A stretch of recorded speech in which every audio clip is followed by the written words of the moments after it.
भाई क्या गजब गाड़ी भाग रही है यार। टाइप 2 नहीं आता है भाई, ये स्क्रू ड्राइवर के बिना नहीं खुलेगा, या जरा खोलियो। अरे सीट बेल्ट, सीट बेल्ट। 1 रुपए 50 पैसे के आसपास आ जाता है और ये बहुत मैच्योर बिहेव करती है। लग गई। एमजी ने बहुत बढ़िया काम यहाँ पे किया है। Love you MG. दोस्तों ये है एमजी कॉमेट और इसको आप छोटी सी जगह पर भी पार्क कर सकते हो। मुझे कैसे भी करके निकाल मेरे भाई, मैं फंस गया हूँ यहाँ। बिद्दी सी लगने वाली ये गाड़ी लोगों को मजबूर कर देती है आपसे पूछने की कि भाई कितने की ली और कितना चलती है ये एक चार्ज पे। साथ ही आपके बटुए पे भी ये बहुत हल्की पड़ेगी अगर आपने ये खरीद ली तो। और लाइट वेट होने की वजह से अगर कभी बैटरी डाउन भी हो जाती है तो आप धक्का मार के इसे अपने घर भी पहुंचा सकते हैं। इस गाड़ी में सारी चीजें अच्छी नहीं है, कुछ चीजें ऐसी में जो आपको परेशान कर सकती हैं। बस इसीलिए हम आए हैं आज एक लॉन्ग टर्म रिव्यू लेके। 3 महीने में ही हमने लगभग 4000 किलोमीटर चलाई है और इन 4000 किलोमीटर का इनपुट देने के लिए आज आ चुके हैं। आप बस हमारे साथ बने रहिए क्योंकि बहुत सारा कंटेंट आने वाला है इससे रिलेटेड। देखो सबसे पहले ना इसके एक्सटीरियर लुक्स के बारे में बात करेंगे। इसका छोटा सा डिजाइन है, लोगों के अंदर क्यूरियोसिटी पैदा कर देती है कि भाई ये 4-5 लाख रुपए की है क्या, क्योंकि डिजाइन इसका एक्चुअली 3 मीटर के अंदर है। अब 3 मीटर में अंदर आने वाली गाड़ियां तो इंडिया में जनरली नहीं बनती है। अच्छा, हमको सिखा रिया है। तो ये उनमें से एक है, तो इसीलिए लोगों को लगता भी है, लेकिन लोगों को ये नहीं पता है कि एक ईवी है, इसलिए इसको ये महंगी भी बना देती है। और साथ ही साथ जो इसके अंदर फीचर्स आते हैं वो इस सेगमेंट में आने वाले फीचर्स से कहीं गुना ऊपर है। अब जब भी आप इस गाड़ी को चार्ज करोगे तो यहां से जो है वो आप इसके चार्जर को एक्सेस कर पाओगे, लेकिन इस चार्जर के एक्सेस में प्रॉब्लम ये है कि जब आप खड्डेदार सड़कों पे चलोगे तो ये अनहुक हो जाता है बार बार। बट हाँ, साथ ही साथ ये लिट भी होता है जब आप इसको चार्ज करते हो तो एक अमेजिंग सा फैक्टर देता हुआ नजर आता है। अब देखिए ना, ये जो आपको स्ट्रिप नजर आ रही है क्रोम की, इसमें जंग लगने लगी है, इसमें कोरोजन थोड़ा सा आ चुका है, तो वो क्वालिटी इश्यूज जरूर हैं इसके क्रोम को लेके। और इसके साथ साथ ये जो हेडलाइट यूनिट है ना भाई, क्या कमाल का थ्रो देती है। मतलब फॉर्च्यूनर वाला भी इसके पास देने से अपनी हाई बीम लो कर देता है। तो बहुत अमेजिंग हेडलैम्प्स हैं ये, लो बीम पे भी as well as high beam तो कमाल की है। तो अच्छा काम किया है यहाँ पे। अच्छा, ये रेनबो इफेक्ट पता नहीं कैमरा कितना जस्टिस कर रहा है, ये रेनबो इफेक्ट यहाँ से जो है वो नजर आ रहा है, जो एक्चुअली एक और मैं कहूँ कि एक एड ऑन कर देता है इसके हेडलाइट यूनिट्स पे। अब देखो इसकी जो लेंथ है वो 2.9 समथिंग मिलीमीटर की है, तो अगर मैं अपने हाथ और पैर स्ट्रेच करूं तो लगभग आ जाते हैं। ये जो टायर्स है ना बहुत छोटे हैं, 12 इंचेस के हैं। वैसे तो मैं इनको हाथ से ही घुमा पा रहा हूं, लेकिन ये बहुत छोटे टायर्स होने की वजह से पॉट होल्स जो है वो एक्चुअली में फील होते हैं केबिन के अंदर, और आपके ड्राइव का experience as well as comfort दोनों को थोड़ा गड़बड़ करते हैं। तो प्रॉपर सिटी में जहां पर अच्छी खासी सड़कें हैं वहां के लिए तो ये बेहतरीन है। देखो मैं हाथ से कैसे मूव कर दे रहा हूं इनको। इसके अंदर वेंटिलेटेड डिस्क हैं। अब मजे की बात यह है कि इसके आगे और पीछे दोनों ही अपडेटेड वर्जन जो इसका आया है उसमें आगे और पीछे दोनों में ही डिस्क ऑफर कर दिए। और ये ओआरवीएम भी काफी कमाल का है, अच्छा व्यू देता है और आपको बहुत मदद करेगा। बट ये गेट्स जो हैं वो बहुत ब्रॉड हैं, बहुत चौड़े हैं और इनके अंदर वेट बहुत ज्यादा है। तो जब आप नॉर्मल किसी रेगुलर गाड़ी से कंपेयर करोगे इन गेट्स को तो आपको रियलाइज होगा यार ये तो बहुत ही भारी है, बट मजबूत जरूर है। अब ये देखो यहां से ये जो विंडो एरिया है बहुत बड़ा सा है यार, और ये वन टच डाउन के साथ में भी आता है। ये विंडो एरिया, ग्लास एरिया जिसको हम कहते हैं, इसकी वजह से एरीनेस बहुत अंदर फील होती है। बट पीछे वाले लोग ज्यादा इससे एक्सेस नहीं कर पाते क्योंकि उनके पास में छोटा विंडो पैनल जो है वो दिया गया है। ये भी छोटा तो है लेकिन ठीक है, मतलब जिस हिसाब से गाड़ी उस हिसाब से ज्यादा बड़ा कर भी क्या सकते हैं। पीछे से भी ये जो स्ट्रिप है ना ये बहुत अमेजिंग लगती है, ये भाई कमाल की लगती है। ये रात में तो और भी ज्यादा लेट हो जाती है। और पीछे की अगर मैं बात करूं तो यहाँ पे आपके पास में रिक्वेस्ट बटन है, तो बूट तो ज्यादा नहीं है, मतलब ऐसा नहीं है कि आप बहुत सारा सामान रख दो या कुछ ऐसा, तो चार्जर वगैरह ही रख सकते हो, जैसे कि बॉक्स वगैरह चार्जर का वही सब रख सकते हो या कवर वगैरह रख सकते हो। बट इनको नीचे डाल के मैं भी इसके अंदर सो सकता हूं यार। लग गई। वैसे बूट अभी बंद है, देखो मैं खोल नहीं सकता हूं, लेकिन यहाँ पे एक एक्सेस पॉइंट जरूर दिया गया है, तो दिस इज गुड। हाँ भाई, ये स्क्रू ड्राइवर के बिना नहीं खुलेगा, या जरा खोलियो। अरे बाप रे, मैं गलत जगह फंस गया क्या? ये प्लास्टिक का पैनल ही रह गया मेरे हाथ में। तो दिस इज द पैनल जिसको आप रिमूव कर सकते हो।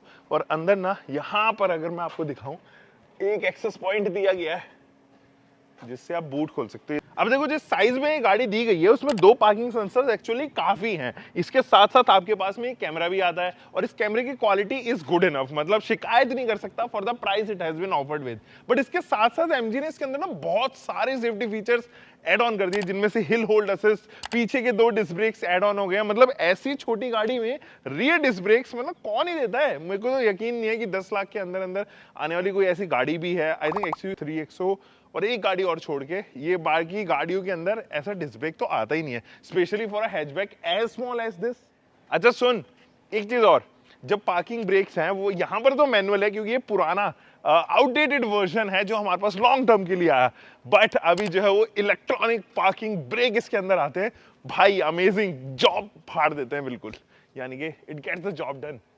साथ ही साथ इलेक्ट्रॉनिक स्टेबिलिटी कंट्रोल भी इसके अंदर आ गए हैं। एंड ये जो ORVM है ना, अब इनको मैनुअल फोल्ड करने की जरूरत नहीं है, इलेक्ट्रिकली फोल्ड हो जाते हैं अब। ये है ना कमाल की चीज।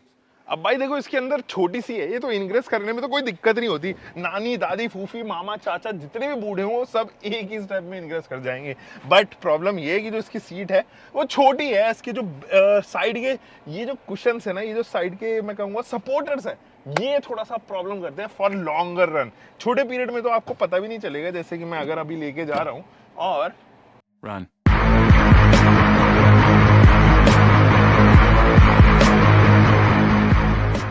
वापस लेके आ रहा हूं तो मुझे ध्यान भी नहीं पड़ेगा। इतने छोटे डिस्टेंस में क्या पता चल रहा है, 30-40 किलोमीटर के बाद में आपको रियलाइज होने लगेगा यार एक्चुअली में छोटी हैं ये सीट्स। और हाँ, ये हाइट एडजस्टमेंट के साथ में नहीं आती।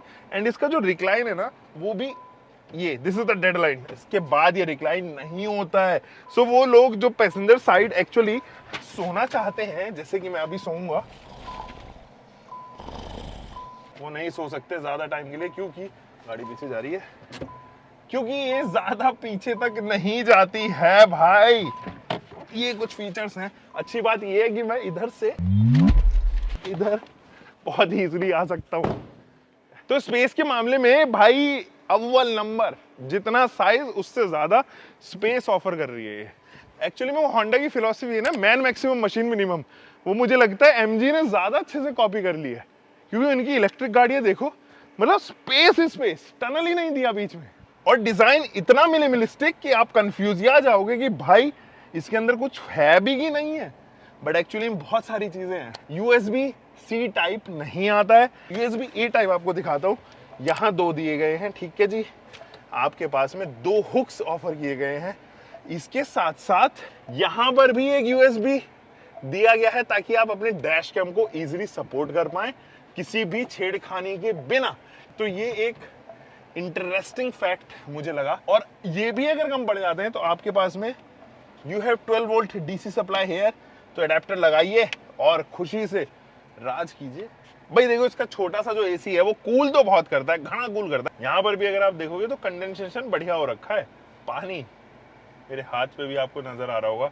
तो AC तो बढ़िया है, लेकिन एक इशू है इन वेंट्स के साथ में। ये वाला जो वेंट है ना, जब आप ड्राइवर साइड फोकस करोगे तो यहाँ पे स्ट्राइक होता है स्टीयरिंग में, जो एफिशिएंसी को बहुत रिड्यूस कर देता है। और यहाँ पर जो AC वेंट है ना, वो कप होल्डर उसके सामने ही दे दिया है। क्यों भाई, अब मैं अपने फोन को ठंडा करूंगा क्या यहाँ पे, ये थोड़ा सा इशू है। लेकिन कप होल्डर यहाँ पर देने से एक एडवांटेज है कि अगर आप कोल्ड ड्रिंक पी रहे हो, नशे की कोई चीज नहीं पीनी है, यहाँ पर अगर आप कोल्ड ड्रिंक पी रहे हो तो आप जरूर उसको ठंडा रख सकते हो for a longer period of time. देखा कमाल है। अब देखो ये जो इंटीरियर्स हैं, ये ऑफ वाइट कलर है, बहुत मेंटेनेंस मांगते हैं। मैं जब से मैंने 3 महीने में लिए 2 या 3 बार इसको जो है वो साफ करवा चुका हूँ, फिर भी कोई ना कोई निशान यहाँ लग ही जाता है। तो अगर आप पर्टिकुलर हो अपनी गाड़ियों की प्रेजेंस को लेके, बहुत परेशान करेगा, मैं बता रहा हूँ। हाँ, मटेरियल क्वालिटी अव्वल नंबर की है। जिस तरीके की प्लास्टिक क्वालिटी ऑफर की गई है, ये पैनल जिस तरीके से फिट किया गया है, या फिट एंड फिनिश के बारे में बात करें, उसमें कोई भी दो राय नहीं है कि एमजी ने बहुत बढ़िया काम यहाँ पे किया है। Love you MG. देखो एज अ बॉय तो ये कुछ ज्यादा काम की चीज नहीं है। पहले इसकी पॉलिथीन हटा देते हैं। देयर यू गो।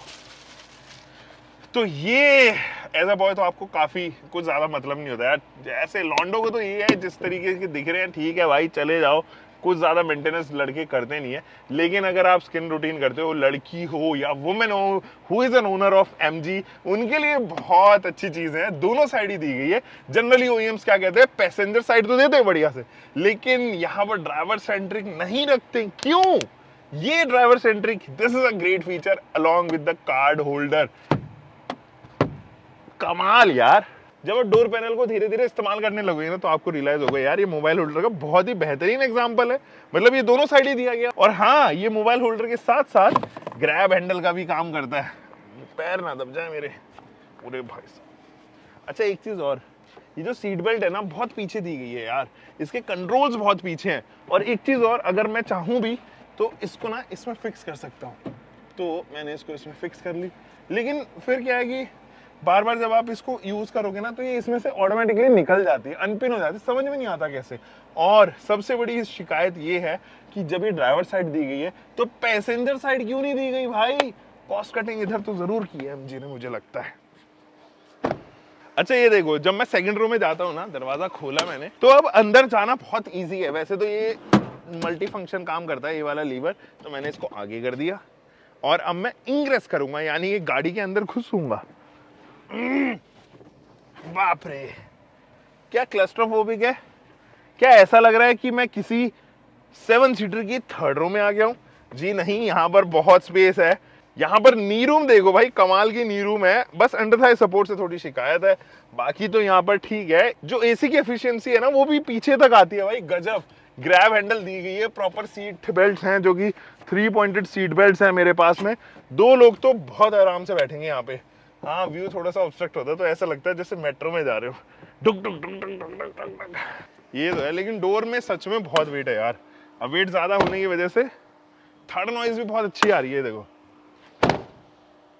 बढ़िया। अब देखो, ये जो 10.25 इंचेस की टच स्क्रीन इंफोटेनमेंट सिस्टम है, 2 है, एकदम एक ही यूनिट बनाया गया, बहुत अच्छी लगती है। इनफैक्ट इनका टच रिस्पॉन्स भी गुड है for the price it has been offered with. और आप चाहो तो एंड्रॉइड ऑटो, एप्पल कारप्ले, ऐसा नहीं है इसका एंड्रॉइड ऑटो एप्पल कारप्ले की थोड़ी देर बाद में जो डिस्कनेक्ट हो जाए या अगली बार जो परेशान करे कनेक्ट में, ऑटोमेटिकली कनेक्ट होता है भाई। गजब का इंफोटेनमेंट सिस्टम है इसका। अच्छा, ये जो एसी के नॉब्स है ना, ये जरूर परेशान करते हैं। जब मैं, आप देखो इसकी ब्लोवर की जो स्पीड है 1 2 3 4 5 6 7 8 9 तक है, तो 3 4 तक तो कुछ ज्यादा थ्रो नहीं करते ये।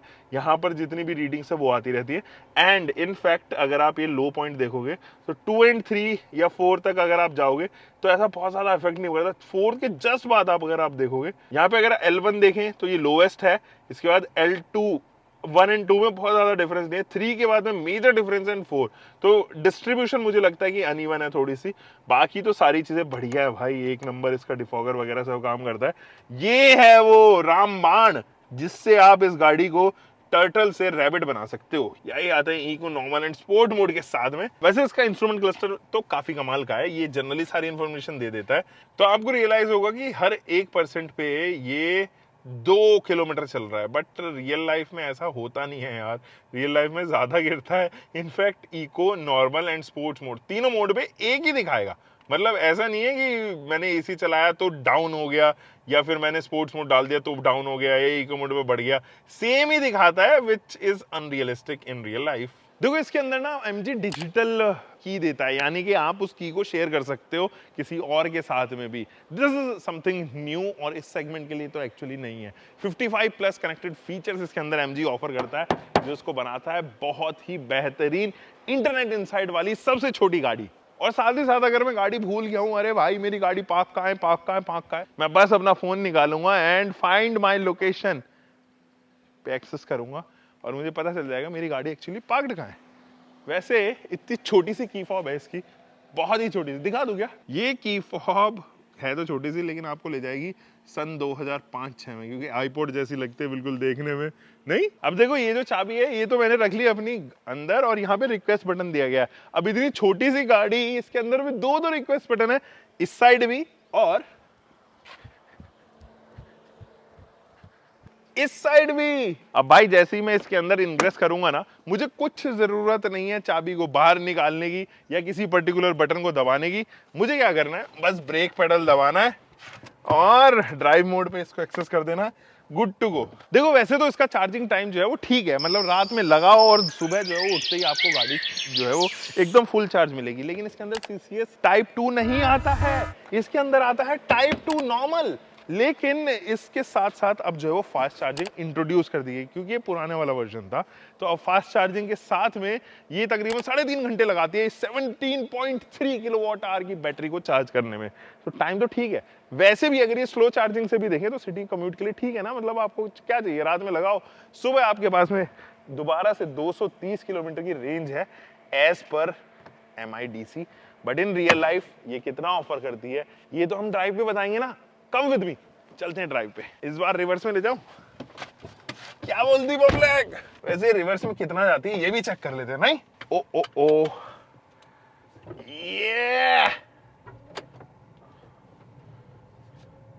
ये तो 22 की स्पीड पे जा रही है बस यार, ये तो 22 की स्पीड पे ही जा रही है बस। क्यों इससे ज्यादा चाहिए भी क्या आपको रिवर्स में?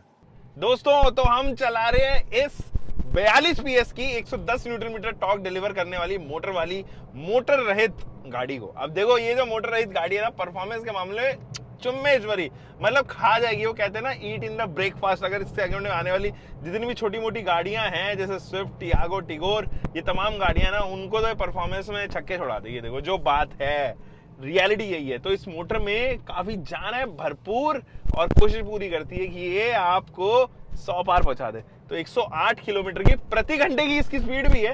मतलब इतनी छोटी सी गाड़ी अगर 100 की स्पीड से ऊपर चले तो लोग तो आसपास ही कहेंगे भाई क्या गजब गाड़ी भाग रही है यार, डॉन है एकदम ये तो सड़कों की। तो ये चीज है। बाकी हम कुछ ना चीजों के बारे में बात करते हैं, जैसे कि इसका सस्पेंशन है। सस्पेंशन और टायर का जो केमिस्ट्री है ना आपस में, भाई वो डगमगा जाती है यार। वो गड्ढों को ढंग से खा नहीं पाता, मतलब टायर एब्जॉर्ब नहीं कर पाता, वो खा नहीं पाता गड्ढों को। तो हर एक आवाज गड्ढे की जो है वो गाड़ी के अंदर तक आती है। गाड़ी के अंदर आने वाले पॉटहोल्स फील होते हैं जो आपके एक्सपीरियंस, कंफर्ट दोनों को रिड्यूस करेंगे। और साथ ही साथ देखो एक चीज है जिसकी मुझे सच में शिकायत है, ये छोटी मोटी चीजें चल जाती हैं लेकिन नॉइज, वाइब्रेशन, हार्शनेस तो नहीं है, इलेक्ट्रिक व्हीकल है तो हार्शनेस की कंप्लेन है नहीं, लेकिन नॉइज और वाइब्रेशन कहाँ है। जब आप जाओगे सीधा है ना, जब आप चलाओगे इस गाड़ी को, विंड नॉइज साथ ही साथ टायर नॉइज, ये दोनों ही इरिटेट करती है। मतलब मैंने बढ़ाई, अब हवा आने लग जाती है, हवा की आवाज आती है, रबर, अब रोड की आवाज आती है, ये तमाम चीजें गाड़ी के अंदर आती है यार आवाज। इससे थोड़ी सी शिकायत है। हार्शनेस कहाँ है? जब मैं पैनिक ब्रेक मारता हूँ या जब मैं बड़ी स्पीड पे, ज्यादा स्पीड पे 80-90 की स्पीड पे ब्रेक मारता हूँ, तो ये देखिए इसके ब्रेक पेडल में पता चलता है कि डिस्क ब्रेक्स घिस रहे हैं और वो वाइब्रेशन अंदर तक इंट्रोड्यूस होती है, केवल ब्रेक पेडल तक इंट्रोड्यूस होती है। लेकिन ऐसा नहीं है कि थ्रू आउट द कैबिन आप महसूस कर आवाज आ रही है, ऐसा नहीं है। तो दैट इज समथिंग जो मुझे लगता है इंप्रूव की जा सकती है। अब तो हालांकि इसके अंदर 4 डिस्क ब्रेक्स आ गई हैं, तो 4 डिस्क ब्रेक्स में तो और भी अच्छी हो गई होंगी इसकी ब्रेक एफिशिएंसी, लेकिन अभी 2 डिस्क ब्रेक के साथ में भी ये ठीक परफॉर्म करती है, उसमें कोई शिकायत नहीं है। स्टीयरिंग का फीडबैक बहुत लाइट है, यानी कि सिटी के लिए बनाया गया है। और हाईवे पे डेफिनेटली जब आप हाईयर स्पीड्स पे होंगे तो बहुत और भी ज्यादा लाइट वेट हो जाएगा। तो ये चीज जरूर, अनस्टेबिलिटी है जरूर, लेकिन जैसे ये रियर व्हील ड्राइव है ना, तो अगर मैं हल्का सा भी इसको मूव कर देता हूँ तो ये देखिए बहुत अनस्टेबल है। बॉडी रोल है गाड़ी के अंदर, तो उस चीज को तो आप खैर मतलब इग्नोर कर ही नहीं सकते हो, क्योंकि ये बहुत छोटी गाड़ी है, व्हील बेस काफी कम है और हाइट ज्यादा है। उस रेशियो को अगर हम देखें तो जरूर यहाँ पे ये देखिए ड्रिफ्ट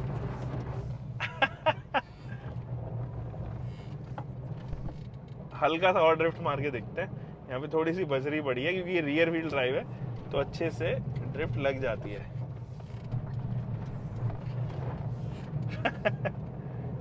आगे टर्न पे थोड़ा सा दिखाते हैं, तो ये अनस्टेबिलिटी जो है वो जरूर शिकार हो जाती है। अभी मैं हाईवे पे चला रहा था इसको कल परसों, तो अचानक से लेफ्ट साइड वाली गाड़ी ने जो है वो लेन चेंज करी, अचानक से मेरे आगे आ गया। अब मैं उसको कंट्रोल करने की कोशिश कर रहा हूँ गाड़ी को, तो हल्का सा ही मोड़ पाया, इतने में मेरे राइट से भी जो है गाड़ी आ रही थी। तो अनस्टेबिलिटी तो है, ये देखिए